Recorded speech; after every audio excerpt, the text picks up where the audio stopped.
ግን ሰው ተወልዶ አድጎ አርጅቶ ሞቶ እንዳልኳችሁ ነው። አይሆንም። ኢትዮጵያ ያሰበችውን ብልጽግና ማረጋገጥ አትችልም። 130 ሚሊዮን ህዝብ የሁሉ ጎረቤት ዕዳ ነው የሚሆነው ራሱ መለወጥ ካልቻለ። ሀብታም ከሆነስ መሸከም ይችላል። ለዛ በትብብር መስራት የሚያስፈልግ ይመስለኛል።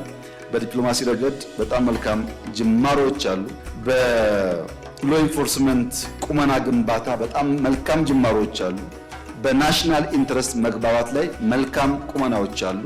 እነዚህ ጉዳዮች በጊዜው ፍሬ ያፈራሉ የሚል እምነት አለኝ። ለዚያ በትዕግስት በጥበብ በማስተዋል ኪሳራ፣ ግድያ በቀነሰ ባላስከተለ መንገድ በሰላማዊ መንገድ ለመፍታት ይሞከራል። በባሌም ሆነ በቦሌ እንደተባለው ግን አይቀርም ማለት ነው።